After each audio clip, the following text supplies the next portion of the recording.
जो चाहोगे सो पाओगे।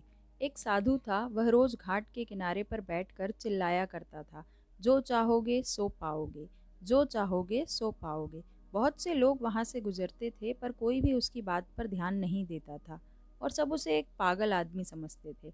एक दिन एक युवक वहां से गुजरा और उसने उस साधु की आवाज़ सुनी, जो चाहोगे सो पाओगे, और आवाज़ सुनते ही उसके पास चला गया।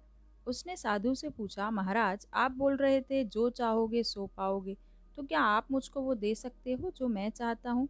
साधु उसकी बात को सुनकर बोला, हाँ बेटा, तुम जो कुछ भी चाहते हो मैं ज़रूर दूंगा, बस तुम्हें मेरी बात माननी होगी। लेकिन पहले ये बताओ कि तुम्हें आखिर चाहिए क्या? वो व्यक्ति बोला, मेरी एक ही ख्वाहिश है, मैं हीरों का बहुत बड़ा व्यापारी बनना चाहता हूँ। साधु बोला, कोई बात नहीं, मैं तुम्हें एक हीरा और एक मोती देता हूँ, उससे तुम जितने भी हीरे मोती बनाना चाहोगे बना पाओगे। और ऐसा कहते हुए साधु ने अपना हाथ आदमी की हथेली पर रखते हुए कहा, पुत्र, मैं तुम्हें दुनिया का सबसे अनमोल हीरा दे रहा हूँ। लोग इसे समय कहते हैं। इसे तेजी से अपनी मुट्ठी में पकड़ लो और इसे कभी मत गवाना। तुम इससे जितने चाहो उतने हीरे बना सकते हो। युवक अभी कुछ सोच ही रहा था कि साधु उसकी दूसरी हथेली पकड़ते हुए बोला, पुत्र, इसे पकड़ो, ये दुनिया का सबसे कीमती मोती है। लोग इसे धैर्य कहते हैं।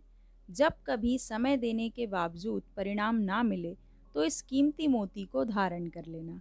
याद रखना, जिसके पास यह मोती है वह दुनिया में कुछ भी प्राप्त कर सकता है। युवक गंभीरता से साधु की बातों पर विचार करता है और निश्चय करता है कि आज से वह कभी अपना समय बर्बाद नहीं करेगा और हमेशा धैर्य से काम लेगा। और ऐसा सोचकर वह हीरो के एक बहुत बड़े व्यापारी के यहाँ काम शुरू करता है और अपनी मेहनत और ईमानदारी के बल पर एक दिन खुद भी हीरो का बहुत बड़ा व्यापारी बनता है।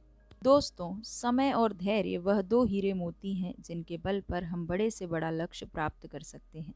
ज़रूरी है कि हम अपने कीमती समय को बर्बाद ना करें और अपनी मंजिल तक पहुंचने के लिए धैर्य से काम लें।